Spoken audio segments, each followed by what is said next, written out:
ziar leen bu baax ci bés bu màgg bi niki tey wax ñëpp déwénati ñaanal leen également tam xaritu jàmm dalal professeur Mbaye Thiam tey ci xew-xewu jamono comme nu ñuy faral di ànd ak moom les lundis et les vendredis ci seen jotaay bi ngeen taamu jaajëfal ñi nga xamante ni ñu ngi ñuy teewlu fépp ci biir réew mi di Sénégal di ànd ak ñun ci suñu fréquence yu wute yi wala ñu nekk bitim réew di ñu topp ci suñu application bi di nuyu tey ziar bu baax a baax suñu internet yi nga xamante ni xëy na dootul yàgg dara ci kanam tuuti incha allah dinañ ñu mën a topp ci suñu page Facebook di iRadio Sénégal professeur am nañu mbégte dalalaat la ci xew-xewu jamono di la nuyu bu baax di la ziar di la wax dalal jàmm. Mohamed ñi ngi lay delloo nuyu di la biral ziar di. jaar ci sa jëmm ju baax ji di nuyu di ziar mbokk yi ñuy déglu altine june ajjuma ju nekk ñu di ñu déglu fii ci iRadio ci groupe E-Média di leen ñaanal jàmm ak salaam di ñaan altine ji ñu sumb tey mu tombeeg bés bu rafet bés bu yaakaaru ci jullit ndax bés bii mooy suñu 31 décembre ñun jullit ndax ci la ñuy manifester jeexital at min génn di dugg ci meneen at yal na yàlla def képp kuy dund ci suuf rek at mii nga dund tey génn di dugg yal na gën a rafet yal na gën a yaakaaru yal na yàlla def ci njëriñ lu ëpp at mi ñu génn na ko def ci Sénégal gépp ak ci Sénégalais yépp def ko ci Afrique def ko ci àddina bi yépp amin professeur ñaanal la ko yow itam bu baax a baax jaajëfal ñi nga xamante ni ñu ngi ñuy teewlu fépp ci biir réew mi professeur tey bokk na ci li ñu war a waxtaanee di ndox mi nga xamante ni nemmeeku nañu ko ginnaaw taw bi nga xamante ni def na ko fi keroog si aljuma gi mu jur ay désagréments yu bëri rawatina ci ñenn ci askan wi ñu ci bëri également am ci ay loraange ak li ni mel mu indiwaat éternelle question. lii di inondation yi comme ni ko tubaab di waxee dafa mel ni un vieux serpent de mer. waaw moom ngay nag dootu sax serpent de mer rek yem ci ñàngooru mer la parce que loo xam ne lii ñaar fukki at a ngi at mu jot mu dal ñu ñuy faj te ba tey góom bi at mu jot mu wunni war naa tax nag ñu taxaw seet ndax ni ñuy faje ndax fajukaay la parce que ala kulli alin du Sénégal yëpp àddina bi yëpp laa wax. amu ci fenn fu ci mucc at yi ñu dëgmal ñëpp d'accord nañ ci ne ay ndox mu bari ba jaaxal askan ba mu wàcc ci seen kaw dootu fi tumuranke. C'est un phénomène mondial. C'est un phénomène mondial. La nature est en train de reprendre la revanche sur les agressions des hommes. loolu moom ku ko xamut da ngaa jàngut wala boog da ngaa bëgg lu la neex mu fekk ci nag at mu jot comme dafay dañ koy séentu Mohamed loo séentu te lii nag at mu jot ñun daf ñuy bett looy séentu waru laa bett mën naa ñëw ëpp doole na nga ko yaakaare woon mais dina fekk nga fagaru goo toll ne lam la war a mën a def mais li ci bari di nga ko wàññi. kon da nga jàpp ni fagaru bi si war defuñu ko ci dëgg-dëgg. defuñu ko sax. lan moo tax defuñu ko parce que plan Orsec dañu xaar ba taw ba inondé ñu door koo taxawal. lu tax mënuñu bu nawet bi desee ñetti weer ñu taxawal plan Orsec est-ce que mënuñu bu nawet bi desee ñetti weer au mois de mai ñu ne plan Orsec taxaw na plan Orsec bi taxaw na comme gisaguñu ndox fi ndox yi daan jaar lu fa nekk nañ dem seet na mu mel. xam nga bu boobaa du ñu gis ne ci biir taw bi mais canalisation yi ñu defoon. mais ay suufa ki ay naga ki ay xar yu dee ki ay saakoo ki ñi doon tabax ba pare sotti ci loolu lépp dinañ ko gis bu boobaa buñ ko dindi woon 3 mois avant di ko surveiller mais ndox mi bu ñëwee du ñàkk mu yàq mais du yàq li mu yàq donc c'est que ça veut dire que xam nga boo déggee ñu naan.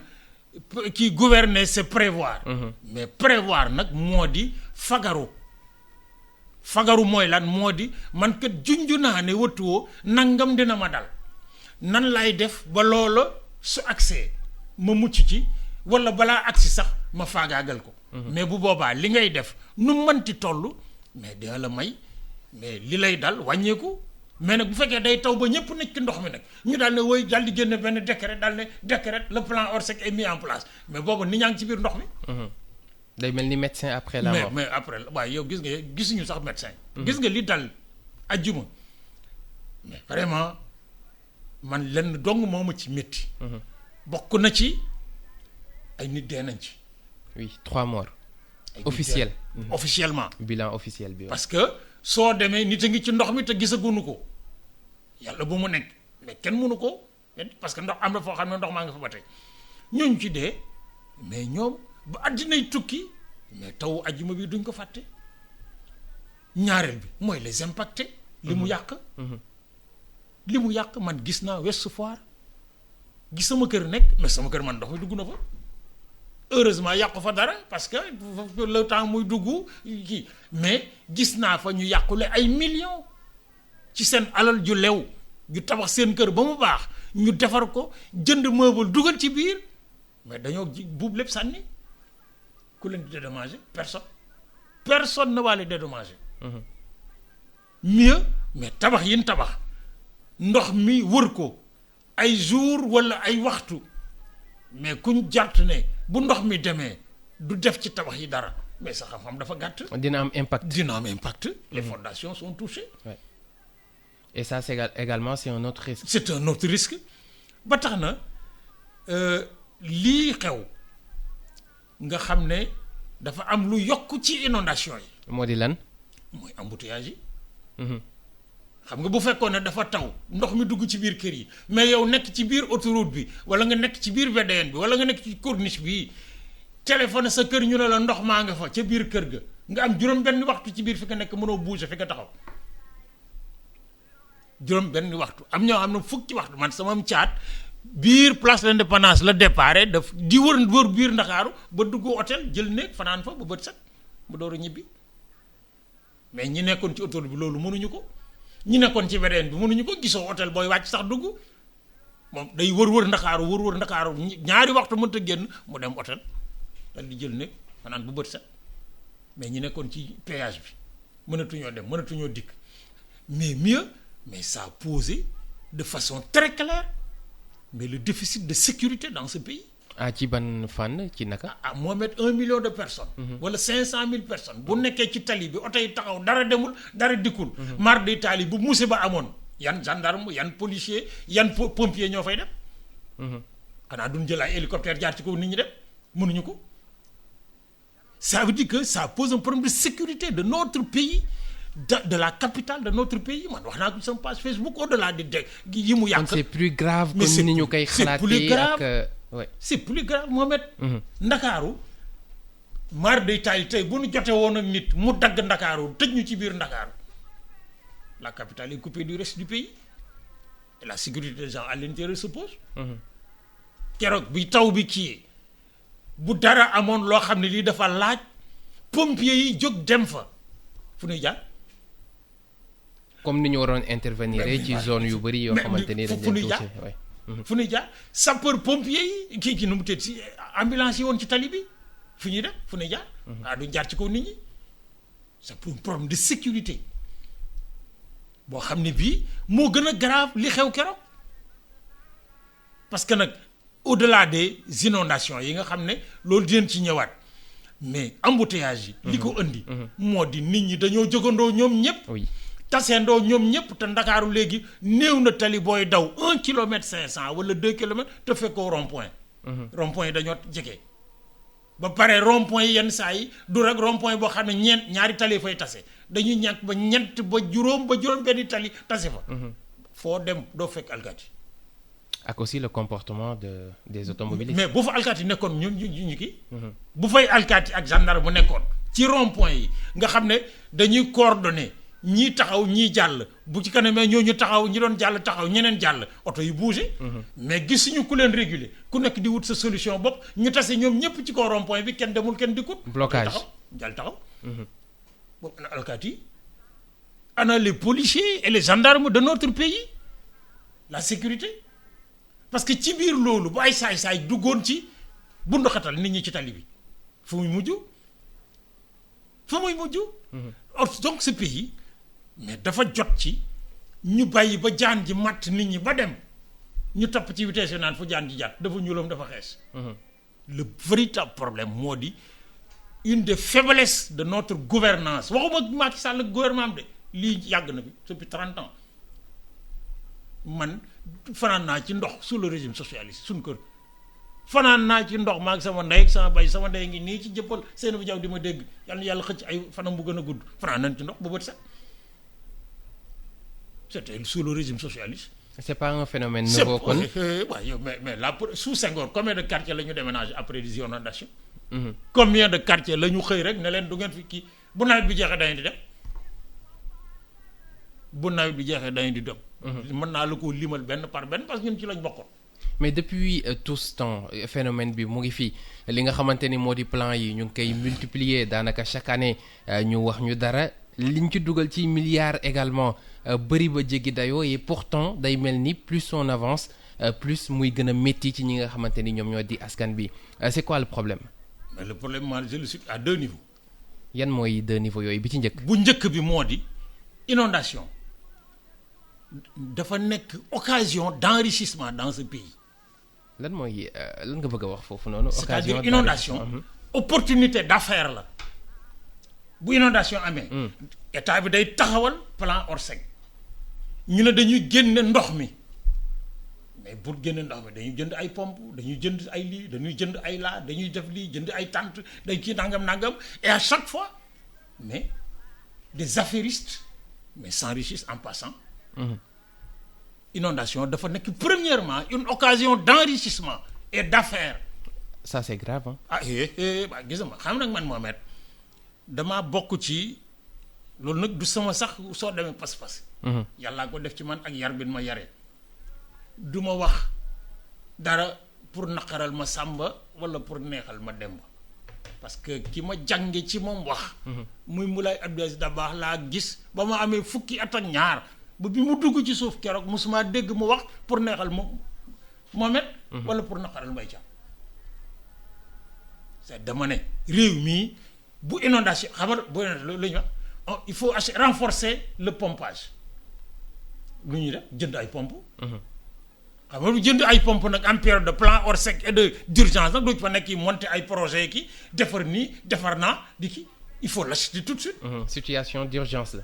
Ensuite loger nit ñi déplacer ni ana kii xam nga bërki démb ci biir discussion yu def kii nit ñi jëlee woon Guédiawaye ci zone yu inondé yóbbu leen Jaxaay pour loger leen am na ci 300 familles yoo xam ne ba tey nee na jotaguñu seen kii ana muy le fameux plan Jaxaay ana ñooñu gi kër yi ñu libéré woon ay nit jaar nañ ci gannaaw yenn ci kër yi pas tout mais li jënti ko ça veut dire quoi ça veut dire que bu nit ñi nekkee ci jafe-jafe mais jafe-jafe yooyu dafay def affaire ñenn ci askan wi. Ce que j'appelle des faiseurs de coups. Ce ne sont ni des hommes d'affaires ni des entrepreneurs c'est des faiseurs de coups réew mi daf fee bari bu nit ñi nekkee ci jafe-jafe am na ñoo xam ne ci la ñuy defaru ñooñu nag buñ sañoon inondation du fi jóge parce que man damaa gëm et li ma gëm nag du yëfi Mbaye Thiam muy waxantu. damaa nekk université di waxtaan ak ay nit ñoo xam ne danoo jàng seen jàng bokk ci loolu gis nga département géographie bi fii. ci université de Dakar. ak yeneen département géographie bu nekk bi mel ne Ndar. département hydrogéologie de la faculté des sciences et techniques daf ci am ay professeurs yu ma xam ni ma la xamee. yoo xam ne yii solution yu nu am mais bokk ci lii nga xam ne moom la politiciens yi utilisé depuis 30 ans muy pomper les eaux. xam nga pomper les eaux. bu tawaatee da ngay pomper waat. Et tous les scientifiques te disent que il ne s'agit pas de pomper les eaux il faut faire en sorte que ndox mi bu wàccee mais dal di dem. ndox mi bu wàccee dem ñu wutal ko yoon. dañ koy wutal yoon mu dem. ndox mi bu wàccee ku ci mel ne professeur Tidjani de la faculté de sciences il y a 30 ans 20 ans mu dem wax ne grand réew mi du dox mais réew mu amul ndox. bëgg ndox pour liggéeyee ndox te réew mi su ndox ñëwee ma ca ëpp ñu sotti ko géej du réewam xam-xam dañuy pomper di sànni géej. ma ne ko luy pexe mu ne ma Ndakaaru gii ak dëkk yi mel ne moom ay Ndar ay yuy jóge géej la fa ndox mi wàcc 80% yi war nañ ko mën a pomper yóbbu ko le plus loin possible de ces villes yóbbu ko foo xam ne fii bu nawet bi paasee. nit ñi da cee bay di ca lijjantiku dafay régénérer réew mi ñu jëmbat ay garab defaraat la nappe phréatique di ci liggéey mais pomper sànni géej. kon li ñuy def nii gâchis la. waaye yow waxuma gâchis c'est que c'est illogique. Scientifiquement c'est illogique. ñàkkul ndox mi lu war a mën géej ndox mu bon. mais mooy dem géej. te sax dans les pays où la science a mis le pied sur le politique. Oui. mais ndox mi bon mi. dañ koy retraité delloosi ko. oui. gis nañ ko ci yenn. dañ koy retraité delloosi ko Mohamed gis nga Cap-Vert gii. Cap-Vert Oui. île du Cap-Vert. amul kër gu ñu fay tabax. dans les 3 capitales en tout cas des îles yi ma dem man dem naa Cap-Vert ci bopp San Antonio ak benn gis nga bu ñuy tabax. dañuy prévoir ci tabax bi bu tawee ndoxu taw bi nuñ koy récupérer ñenn ñi dañuy gas ay kii ci suuf récupérer ko ñenn ñi dañuy defar ay nu mu teeti citerne. ci biir kër yi mais ndox mi dañ koy récupérer parce que Cap-Vert amul ndox. gis nga bu nawet bi passé. ñu di ci lijjanti ba nga xam ne liñ soxla ci ndox ala kulli alin buñ ko booleeg ndox moomu doon kii Sénégal nag moom ndoxu taw sànni rek lañ ca xam. daf ñuy sonal. or ndoxu taw nag mooy defarum réew. mooy defar réew mii li mu yàq gis nga taw bu yàqee benn. defar juróom-ñeent. Yonent bi sallallahu alayhi wa sallam ba muy tagg Babacar bokk na ci yi mu ko taggee woon ne daf ne Babacar moo tawayam saa yoo ko gisee rek xéewal la indi.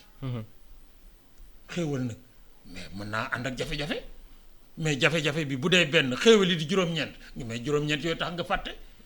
kon souffrance bi la ñu war a. atténuer mais en trouvant des solutions opportunité scientifiques. des solutions scientifiques. L'eau est une opportunité. Ce pays nag mënuñu bàyyi les politiciens ñu yore di jouer mais sur les difficultés et les malheurs du peuple. loolu bokk na ci benn ci problème yi. gis nga professeur bi ma remplacé fii bi ma jiitu fii ci table ji. ci suba. oui. Papa Goumba Lo. ñaar fukki at a ngi ci gannaaw. moo xam ne ma gis nga corniche bii ci Ndakaar jàkkaarloog nu mu teeti prison centrale bi. ba baa ngay bag ak Almadi mu ne ma mais mën nañ koo récupérer dañuy reculer géej gi ba mu sori ñu def fi li ñu bëgg. Si tu récupères 1,5 km sur la corniche wala 500 mètres ba 1 kilomètre sur la corniche mais di nga fi def équipement yoo xam ne yi mais mën naa jur téeméeri junni emploi yi ñu doon wax mais fa lay juddoo. sauf que buñ ko récupéré woon tey mais dañ koy séddoo def ko ay kër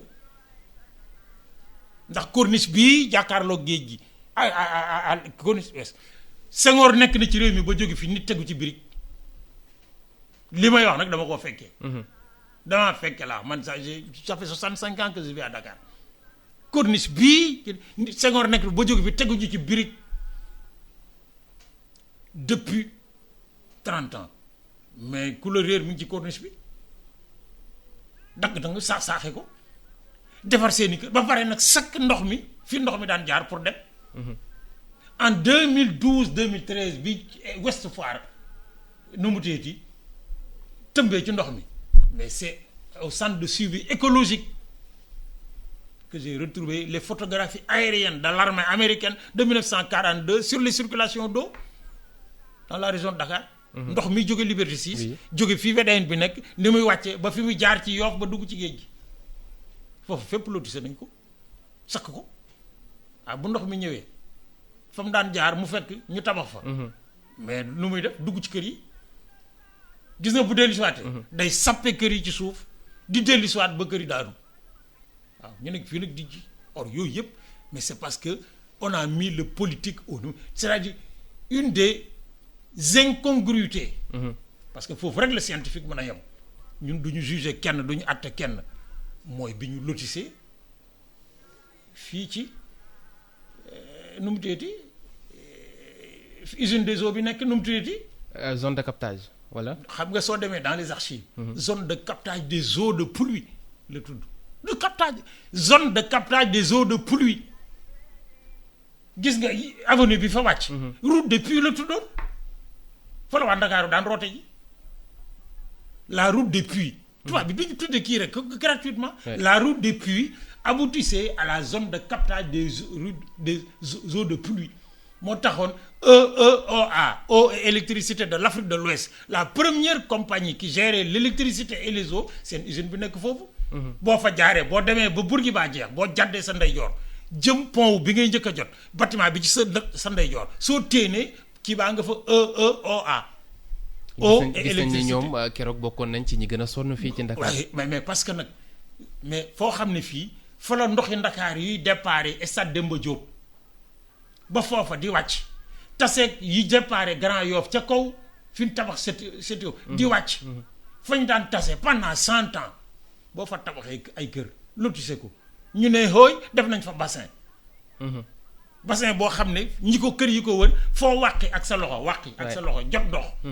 dañoo defe ne ndox mi fay wàcc gisul fu mu jaar ñu bétonné ko goudronné ko garab ne ko fa bu ñëwee dinañ fa mucc. mais c'est un gouvernement qui a lotissé. mais jamono ji professeur ce qui est fait am na ci xëy na loo xamante ni dellu ci waat ci ginnaaw dina jafe tuuti ci fi ñu toll nii saa si tembe ak situation bi nga xamante ni lañ nekk te gëm nañ ni ak li nga xamante ni moom la ñuy yëngatu ci wàllu alam geeg yooyu wax plus ñuy avancer plus muy gën a métti yan solution ñoo taxaw ci suñu kanam nii ngir mën a atténuer un peu souffrance ñi nga xamante ni ñooy askan gis nga l'affaire des inondations. Dakar et sa région benn solution cotte dong la.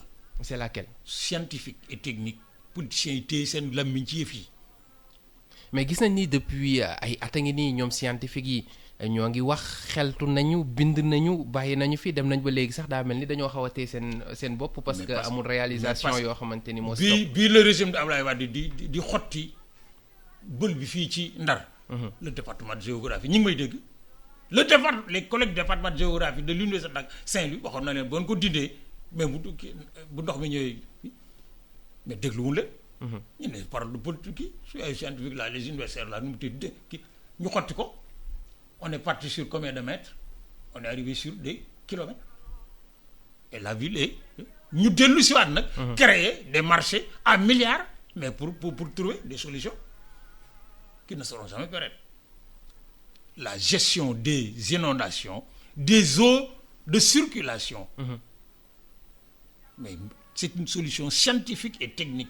bu ñu jiitalee ñi xam ci réew mi waxuma Mbaye Thiam de parce que Mbaye Thiam lii muy wax moom c'est des connaissances yoo xam ne yii daf ko jëlee ci c'est de la culture scientifique. Mais science dëgg ñoom Papa Gumbaloo mii ak ñi mel ne moom ëpp nañu ay téeméer ci réew mi dañ leen a former lijaasaal leen. ñoom la ñuy jiital ne leen lan mooy solution technique et scientifique. ñu ne leen solution baa ngi nii ça coûte temps ñu seet nan lañ koy defee mais sur des dizaines d'années s'il le faut. Mais en commençant par les urgences parce que Ndakaaru nag. mais c'est le pays bu Ndakaaru isolé ba pare mënatul a dem mënatul a dikk c'est le pays qui est isolé. parce que ajjuma de 16h. ba 6 heures du matin mais le pays était bloqué imagine-toi bu président de la République tukki woon wàcc aéroport war a ñibbi du ñibbi xanaa du jaar ci kaw nit ñi wala aéroport lañ koy jëlee kii roppalaan hélicoptère yóbbu ko palais imagine-toi bu fekkoon ne pour quelque raison que ce soit le président la une partie du gouvernement war nañoo génn Ndakaaru keroog fu ñuy jaar et ça pose un problème de sécurité nationale. Mais la deuxième source d'explication, c'est la politisation des inondations. Tous les régimes qui sont passés depuis 40 ans, inondations, c'est source de politisation. ci naka. ki fi nekkoon deful dara maa ngi nii su ma ñëwee tey dinaa defar lii. ñuy tamante dëmm ci seen biir ça a même commencé kii li l'opposition est en train de tirer sur le gouvernement. Mais le même gouvernement a tiré ñi ko jiitu woon. Mais parce que ku ci nekk da ngay daal di kii les maires qui sont impactés mais ñi ngi ci ndox mi mais luñ ci mën. La solution dépasse leur capacité politique au sens premier du terme. Leur capacité économique et leur capacité scientifique.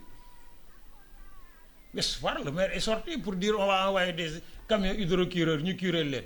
waaw mais xanaa doo curé ci biir ndox mi. Donc ils sont impuissants face à cette situation. C'est une solution nationale mais elle est d'abord essentiellement exclusivement scientifique et technique. waaw dañuy wax mais bërki man dimanche dem naa Saly xam nga Saly il y a 5 ans. Oui. 6 ans mais les hôtels étaient en train de fermer parce que ndox mi dafa doon dugg ci biir néeg yi daf doon dugg ci biir néeg yi mais comme Saly nag c'est la principale source touristique du Sénégal. investissement ya fa nekk fokk ñu sobee ko. oui mais nu ñu def woo scientifique yi soo demee tey hôtel yi sa zone ci plage bi ndox mi ñëw ba dugg ci biir hôtel yi mais la plage est à 100 mètres mais lu ñu def mais woo borom xam-xam ñu def le minimum mais bloqué géej gi dal di jëmbataat ay garab plage yaa ngi man dimanche fa laa yendu. ça veut dire quoi ça veut dire que am na ay solution mais lii ñu nekk ci Ndakaaru du solution d'urgence plan Orsec c'est une solution d'urgence il faut un plan structurel boo xam ne bii duñ ko dénk ay politiciens man je ne suis pas dans le jeu de woy 750 milliards il faut mu dugg ala kulli li ñu ci def ak li ëpp na 2000 milliards depuis qu'on lutte contre les inondations ëpp na ko parce que dama laa wax ne man fanaan naa ci ndox nag fii ci jagsaaw gii fi ñu taxaw di si kenn ji boobu ba tey mais at ñaari at yu nekk romb nañ fi nag fukki at ak nangam yoo xam ne mais tawut donc bu léeg-léeg mu ñebb rek ba am taafu tuuti rek daal di ñëw jox leen ceeb ak diwlin daal di kii pomper mu dem mais bi ñu demee ba na yëf yi renversé bërki démb gis nga les inondations aux États-Unis oui gis nga les inondations en Australie Dubaï également Dubaï gis nga les inondations au Niger gi ñaar fukki at ak juróom ñaar fukki nit ak juróom ñoo ci dee semaine dernière fii ça veut dire quoi ça veut dire que ça vient c'est un loolu nag bu ñu toogee fii keroog bi taw bu arrêté wutoon di continuer di taw ñi nekkoon ci oto yi ci biir péage bi bu péage bi feesoon bu autoroute feesoon bu nu mu teeti VDN feesoon da ngaa defe ne foofu rek lay yem dina gën a metti loolu nag du ñu toog nag ba nga xam ne ça devient une catastrophe nag ñu nekk fii nag naan woy le pays de ceci le pays de cela les saints qui sont là sont d'une sainteté irréprochable mais il y en a 2000 en Irak et c'est le pays qui flambe le plus depuis 40 ans il y a 2000 saints en Irak yoo xam ne yi ñi ci ëpp dañoo am une filiation directe au prophète sallallahu alayhi wa sallam amul sikki sàkk jikkooy nit ñi nag andi na fa jëye depuis 40 ans te jeexagul il faut arrêter et pour arrêter nag il faut qu'on ose se dire la vérité les politiciens là kenn mun leen a seen yoon nekku ci mais la solution moom ça dépend pas d'eux c'est des solutions scientifiques dajale ñi xam ne leen ndox mi lu ciy pexe ñu ne ndox mi xéewal la xéewal gi moo di Sénégal dañuy taxawal ay kuréel yoo xam ne yii toute l'année laa wax day daw ñu dénk ko ay borom xam-xam nga xam ne du ñu toog ba mu fanaan a taw wala yendoo taw parce que taw bi li ñu ci may chance moo di bëccëg la taw balaa guddi gi di ñëw taw ba arrêté dal di bloqué nit ñi bu doon guddi nu muy def su tawoon toute la nuit Mbaye Thiam mi yaraw Ndakaaru miin ko 11h30 bi xorobati salatul fatiha laa jënd ministère des affaires étrangères ne damay ñibbi te j'avais des rendez-vous kii ma ne ko ñibbi parce que man mi yaroo Ndakaaru lii di taw bu sottee 1h30 à 2h de temps génn Ndakaaru dina nekk problème or ça veut dire quoi ça veut dire que nit ñi li ñuy souffrir doy na sëkk Mohamed on n'a pas le droit de faire subir davantage les gens ka nga xam ne li muy jur li ci ëpp moo di ñoom Mbaye Thiam lijjanti ci ay marché am ci sutura ak teraanga dem dëkki foo xam ne fii yaakaar nañu ndox mi du leen fa fekk xam leen fa fekk musiba mais professeur am na également lu ñu bëgg a wax muy li ñu plainte bi ñu gis ONAS def ko également parce que gis nañ ci opération yi ñu def li nga xamante ni fa la ndox mi waroon a jaar ak yooyu ngir dem bi mën a yomb lu ci bëri ñu fàtt ko yenn saa yi mu doon ay mbalit yenn saa yi mu doon jur yu xamante ni dañu dee ak yeneen yi ni mel est-ce que ça également responsabilité ñun ci suñu bopp revoir suñu comportement est-ce que ça également amuñu ci part de responsabilité. Mohamed gis nga li ñu dal. ci lii. oui. nga xam ne bu Touba wootee bu ñuy dem moo ñuy dal ci yoon wi. bu Tivaouane wootee bu ñuy dem moo ñuy dal ci yoon wi mais c'est une crise de citoyenneté. moo di lan. moo di nit ñi ñi mel ne Mbaye Thiam ak ñoom Alaaji Ndour ak Modou Ndour ñooy def loo xam ne lii seen tayeef la moo leen arrangé ëllëg ki si biir mu jural Mohamed mi ko fekke wutoon musiba man Ouest Foire laa dëkk sama kër a ngi fa gis nga bi ñuy defar canalisation yooyu ñu doon defar bi ñu ko defaree ba pare waxuma dégg naa de waxuma nettali nañ ma comme on dit au Sénégal damaa gis jaxarat mais nit bënn këram xëcc kii dugal ci canalisation waxuma dégg naa de waxuma dégg naa dañuy bënn seen kër gas dimanche sot kii bi toj dugal ci kii bal jàpp seen njaambur ne pat mais y a mieux et pire moo di ku sa xar dee ku sa bëy dee mais foofu nga koy sotti ñaareel ba ñiy tabax buñ paree gravier yi mais soit ñu damee ko seen biir kër tiim ñu gis nag mbedd mi ma dëkk Ouest Foire fii laay waxee nag mbedd mi ma dëkk Ouest Foire mais xam nga lu tax muy taa dafa am ñu nekk en amont tabax bàyyi fa le reste de résidus de leur bâtiment tiim ñi nekk ci suuf ndox bi wàcc daal def un dénivellement parce que man ñi fa njëkk dëkk ci laa bokk juróom benn at nekk nañ fa muy taw mais te kenn taaw mais soo fekkee surface plane ña nekk ca kaw yëkkati ko soo indee suuf utiliser 80% yi 20% restant yi ngi bàyyi indi béton 20% yi ngi bàyyi ko fa di tabax ba pare da ngeen di nekk bi ñuy lotisser ñoo nekk sur le même plan géographique bi ñu tabaxee ba pare ñi nekk 1,50 m au-dessus des autres mais parce que kuy tabax ci réew mi am autorisation kan la ñan la 80% des Sénégalais dañu tabax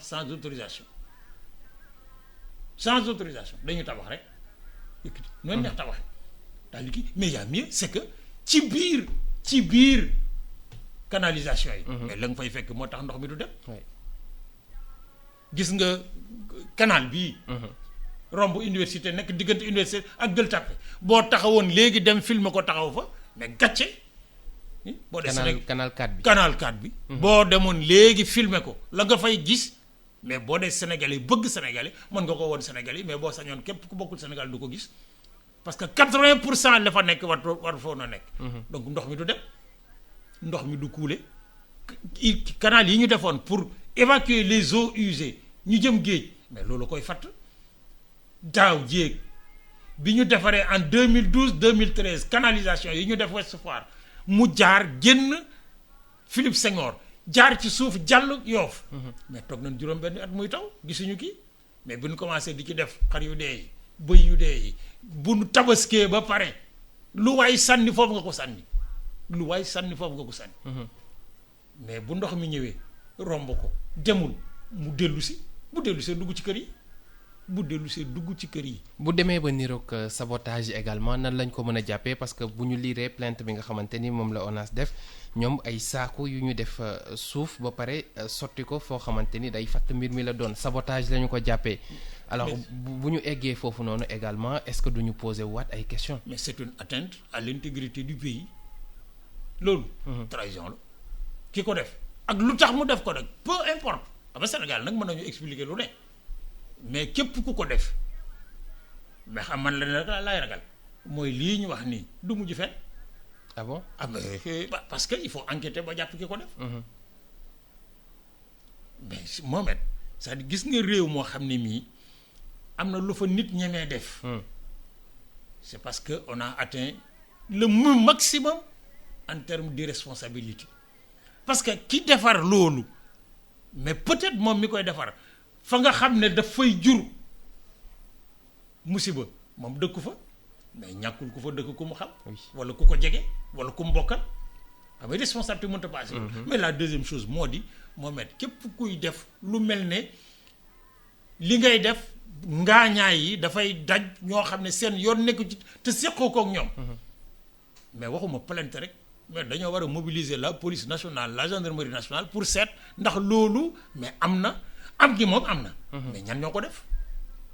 ñu situer les responsabilités mais fexe ba jàpp leen. wone leen nag publiquement dal ne Mbaye Thiam mii la waxam juróoy jii moom moo jël ay saaku def ci ay xeer dugal ko ci canalisation yi pour ndox mi bañ a dem parce que bu ko defee bu ndox mi taayee nit ñi dañu dal di geesu dal ne gouvernement bi ñoo tax ndox mi demut dal di leen kii mais loolu nag mais à la limite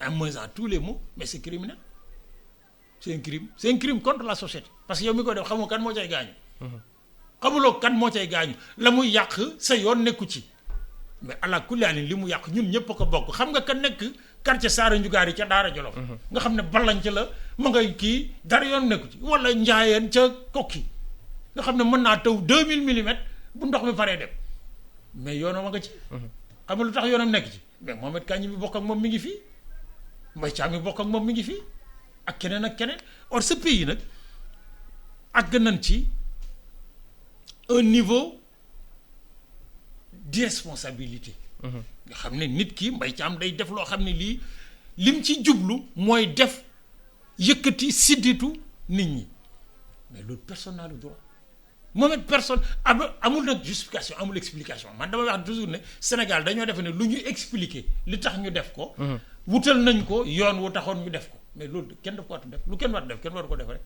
un point très je pense que il y a au moins 2 urgences dans ce pays moo di ñu jël en charge la question des eaux de pluie dans les centres urbains jël ko en charge moo di ñu dénk ko ay boroom xam-xam ak i boroom man-man politiciens yi nekk ci seen gannaaw ñu naan leen indi nangam nga indi nangam ñu def après rendre compte. muy solution scientifique bi nga doon wax. solution scientifique. buñ ko defut mais fii la ñuy nekk mais nit ñi di ci souffrir ba pare am ñoo xam ne ñii dañoo mel ne Modou Ndour dañuy wax saa yi buñ tëddee naan yàlla na taw suba 250 millimètres.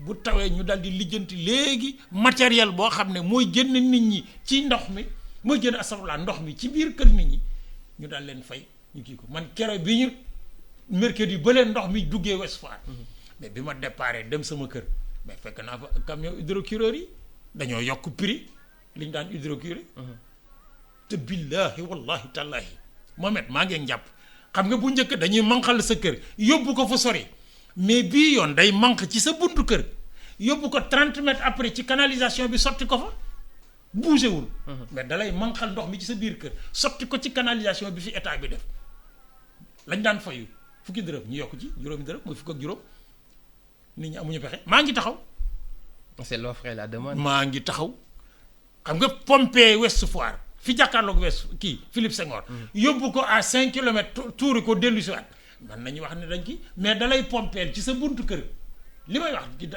ñi ma j'espère que ñi ma ko seqal ñi ngi may di dalay pompe ci sa buntu kër daw 30 mètres sotti ko ci kii bi war arrièreaat mais juróomi dërëm yam daan fayu daf koy teg juróomi dërëm muy fukk nit ñi amuñu pexe xam nga kooku bu yaakaaree ne li muy fayu dina ci tedd mais il se mord la queue parce que nag gis nga juróomi dërëm yu lew sama ndey nee na moon dégg mas naa dégg ci sa bay mu ne li tax ma ragal yenn liggéey yi mu ne ko da ngay liggéey juróom-ñeenti dërëm yu lew mu ne ko dugal ci dërëm bu lewut mu lakk ko du am barke bu àllaaxiraa mu lakk la yóbbu la sawara moo tax ngay gis fii nit ñu naan Mbaye Thiam mi ak alalam ji bari mu tëdd fukki at di ko fajoo ba alal ja jeex mu dee tëgg fukki at di fajoo alal ji ba alal ja jeex tàkk mu dem àllaaxira ñëw nag yàlla da ko agsi nga mën a da nga defoon doo agsi mën na bàyyi xel gis fi nit nag mu yore ñetti dërëm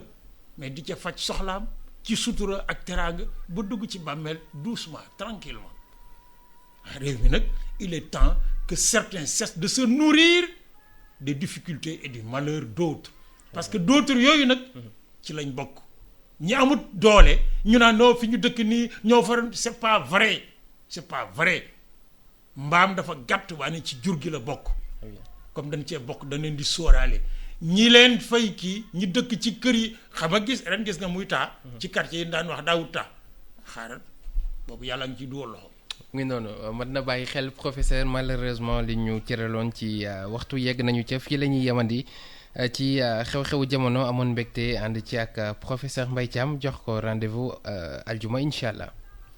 Mohamed yàlla nañu yàlla yóbbu ci aljuma ak jàmm yàlla nañ ko fekkee buñ ko fekkee yàlla nañ ko tal ba buñ fi tasee mën fay waxtaan wuy jariñ li Mbaye Thiam di wax lépp lu du dëgg mais soo demee nattu la mais du pas-pas moom pour def qui que ce soit ou quoi que ce soit lu jaaduwul ñi ngi fanaanoo tey saareen yeeg sobi nag waxuma leen ñoom ne ñoom duñ fanaanoo dara du nelaw mais ñi ngi fanaanoo guddi goo xam ne jullit yëpp jàpp nañ ne jullit bu ci jox sa waa kër ñu reer ba suur nga jël sa kurus di naafila di ñaan mais yàlla war na laa mën a defal loo xam ne lii dina romb sa càkkute buñ ko defee ñun caameen yi mën nañoo yóbbaale ñoom Pape Sarr ci ñaan yi ak ñoom Modou Sow mais bu ko ñëpp defee ñàkkut jafe-jafe yi dina wàññeeku du fi jóge nag jafe-jafe yi du fi jóge abadan mais nag yàlla ba mu gét sàkkee jafe-jafe dafa sàkk xel jox ko nit ne ko bu jafe-jafe di waaj a ñëw jëfandikoo sam xel bu xel mi paree nag nga boole ca ñaan moo tax sama Alaaji Malik naan bala ngaa feebar da ngay daw feebar boo feebar accès ngay faju door a ñaan or loolu nag buñ ko defee jafe-jafe yii nga xam ne nit ñaa ngi ci yàlla war na cee mën a sotti ndox mu sedd guy ma bëgg rek avant de terminer ñaanal ñaari nit ñoo xam ne ñii kii damaa bokk ak moom lépp kii di suñu kilifa ñun ñëpp mu di bés bii la sëriñ Murtada Mbàkke ibnu Cheikhul Khadim duggoon ci suuf muy nit koo xam ne kuy jàngalekat ak looy jàngale nag war nga ko bàyyi xel ndax au-delà de li mu nekk nga yàlla defal ko ci ndono mais il a consacré une bonne partie de sa vie à diffuser l'éducation foo dem dégg ñu ne daaray sëñ Murtada man bi ma toxoo 1985 golf daara yi ma fa fekk daara ma ci njëkk taqaloo koñ bi nga xam ne du xaadir du murit du laayeen du tijaan gone yëpp ñu ci bari ñi bëggoon seen doom jàng alxuraan fa lañ yar leen bés bii di 8 août mu doon nag koo xam ne kii jar de présenté ndax bokk na ci ay acquis yu may Sénégal mais ci darajaam ci turam ci personnalité am le maire de New York Dinkins taxawal vote au conseil municipal de ñu taxawal Cheikh Ahmadou Bamba Day muy bés boo xam ne dañ koo sargale maam Cheikh Ahmadou Bamba radi taalaanu ca New York loolu nag ku mu doyut cib sénégalais ak foo mënti bokk mais dafa am leneen looy lañ bët ñaareel ba sama maam sama xaritoon Samba Gise xam nga fii lañ ko tàggee ma ak yow daaw bés bii la duggoon ci wallaahi nga xam ne sama kër maam Baba Ali Maram Gise bokk Xujja Gise mi jur sama ndey benn bay ak Leyti ak ñeneen mais moo fi mujjoon di suñu repère à nous tous di woon un patriarche dafay wax xarit bi ñëpp la woon tey jii lañ koy ñaanal asalem këram ma di ko bokk ca ñaan ga sama maam Bakar mi fi des ñaaw na certes mais man moom laa dese nag ci maam. très bien ak turandoom ba Samba Gise bu kokki ak turandoom Samba Gise bu kokki di ko ñaanal ñëpp mbokk yëpp yal na leen yàlla xare àjjana fa ñu nekk jullit yeen fa fekk ak yeleen fa fekk te sàmm liñ fi bàyyi ci seen gannaaw yal na ci yàlla def. amiin professeur jaajëfal nañ la bu baax jaajëfal El Hadj Birane Cissé moo féete woon ci xarale gi Mohamed Kandji la woon ci kàddu gi léegi tënkum xibaar yi ak soxna Aminata Ndonka merci à tous très bonne journée et bonne fête de Tamxarit.